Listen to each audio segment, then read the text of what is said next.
Magandang araw mga kaibigan. Bigyan natin ng reaction opinion itong post ni Mr. J. Sonsa. To, sabi lang niya, Representative Girbil Luistro, ikaw ba ito? Nagtatanong lang naman. Ipinost ni J. Sonsa ang pangyayari sa Supreme Court. Nakalagay dito, lawyer suspended for 3 years after advising client to hide from arrest. So, it's a common knowledge at inamin nga ni Congresswoman Luistro na inadvisean niya yung husband niya na, hindi lang inadvisean, parang itinago niya yung husband niya para hindi maaresto kasi may warrant of arrest over an alleged rape. Sinasagot naman ito ni Congresswoman Luistro na inamin niya, ginawa talaga niya yon. Kasi nga, yung allegation daw ng rape is gawa-gawa lang. Kaya, prinoteksyonan niya yung husband niya at tinago niya.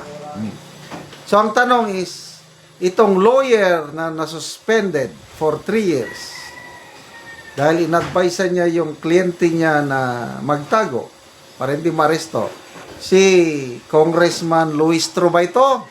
Sinearch ko ngayon sa Google or sa AI. Mabuti nga at meron tayong Google AI. Tinanong ko lang, is it true that the Supreme Court suspended a lawyer for advising his or her client to hide from arrest? Ang sagot ng Supreme Court is yes, meron. But, hindi po si Congresswoman Luistro. Ang abogado sa naturang desisyon ng Supreme Court is si Attorney Rustico Gagate, case versus Pitcher. Ang nangyari, itong Pitcher, hinar niya yung abogado, Attorney Gagate, nagka-sondo sila sa acceptance fee na 150,000. So, nag-trial. Kaya lang, while ongoing trial, nakaligtaan ng abogado yung kanyang tungkulin niya na i-represent ang kliyente niya sa trial. Hindi niya ginampanan yung tungkulin niya. To a point, pagdating ng panahon, dahil napabayaan nga yung kaso, inadvisean nitong abogado ang kanyang kliyente na magtago na lang. As a result, nagreklamo itong kliyente at dahil sa reklamong yan, nagdesisyon ng Supreme Court, sinuspend nila ang abogadong ito. Yan, jurisprudence na yan, sinerge ko. But, again, sa tanong ni Mr. Jason sa kung, excuse me, kung si Luistro ba yung nasuspend, in fairness, hindi siya. Hindi. Okay? Klaruhin natin. Kasi, isip ko, siya na nga ba ito? So, kung siya, kawawa naman. Anong mangyari sa House Prosecution Team? Siya ang lead counsel o lead prosecutor. Di wala na, but mabuti naman at hindi. Speaking of mga na-suspend o na-disbar na mga lawyers, ang alam ko dyan is si Jesus Palsis. Yung pro-BBM na lawyer, naggrabing mga birada laban sa mga Duterte. I think suspended siya for 1 year ba? For vulgar post. Masyadong masama yung kanyang mga post. Sino ba? Si Larry Gadon. Hindi lang suspended, kundi disbarred. Ano naman ang kasalanan ni Gadon? I think yung minura-mura niya yung media personnel. Kaya, ayun. Isa sa pinaka mabigat na parusa, disbarred. Kaya sabi ni Gadon, di baling disbarred daw siya, basta may kita siya. Anong kita? Malaki ang sweldo niya. As presidential advisor, sumasahod siya nasa, I think, 300,000 a month. or in 1 year, including perks, bonuses, and everything, umabot ng sobra 4 million ang kita ni Larry Gadon. Kaya hindi niya kailangan pang maging mag-abogado pa. But hanggang kailan yan? Hanggang 2028 yan. Sino pa? Si Attorney Kausing, Toto Kausing. Malala nyo, nung kasagsagan pa ang kaso ni General Bantag? Ayan, si Kausing ang spokesperson sa kabila. Mabuti ngayon, hindi na siya abogado, nag-vlog na lang. Dr. Toto Kausing na ngayon. At kasama natin, pro Sara Duterte na siya ngayon. Kaya, no problem. Parehas na nating DDS si dating attorney, now Dr. Toto Kausing. Okay, so, kaganapan sa Day 13 ng impeachment trial ni BP Sara. Ayun, question pa rin ng mga senador yung COA witness. Mr. Attorney Roderick Wamil, na grabing mga tanong ng mga senator judges. Ang namonitor ko kanina, itong si Senator Bam Aquino.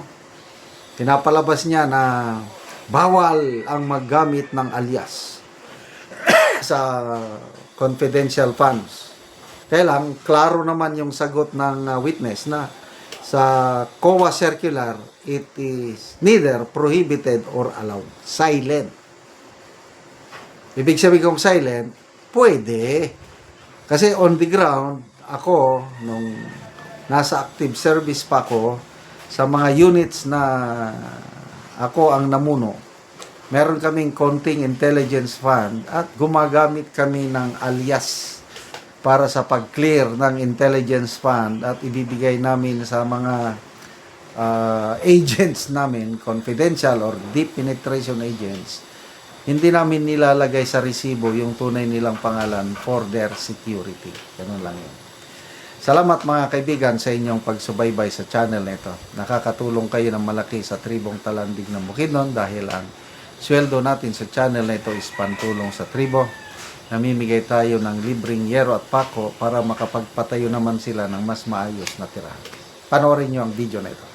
Una ni ang ihatag namo nga yero o mga gamit sa panimalay sa among tabangan. So muna ni ang among itabang nga mga yero o uban pa.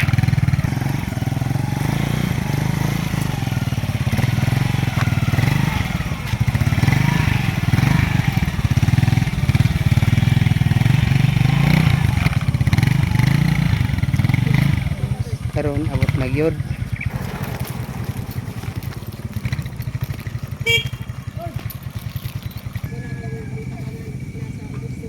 So muna ni si Angkol ang tabangan.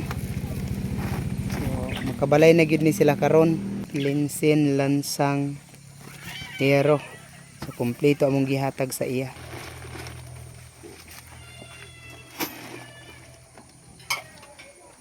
Baba na yan.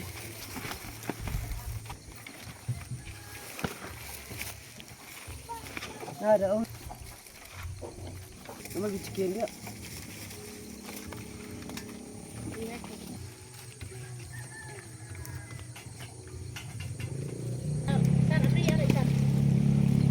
So karon ihatod na gyud sa panimalay ni Angkol ug ni Ante ang among gitabang sa ilaha. So makabalay na sila og doon na pod may gihatag nga mga makatabang sa ilaha nga para sa ilang kahimtang. Payag. Balay na gyud mi kay naanay sin nga natapos panarani. Maini kay pagbuot ni sa tas antingaling nga maabot ng among pangandoy kinabuhi.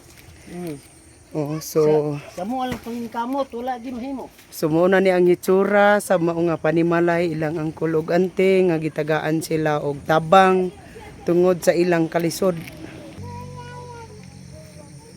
Nga silupin lang yun in town. Mong balay o payag biyay. Mo na among kahintang. Una ni ang ilang kahimtang ilang ante. Taon among atop Ilang kaldero isa ra ka buok. wala gyud.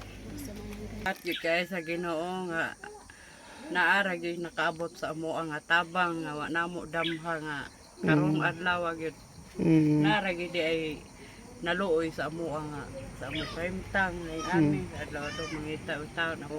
Salamat kayo te. Salamat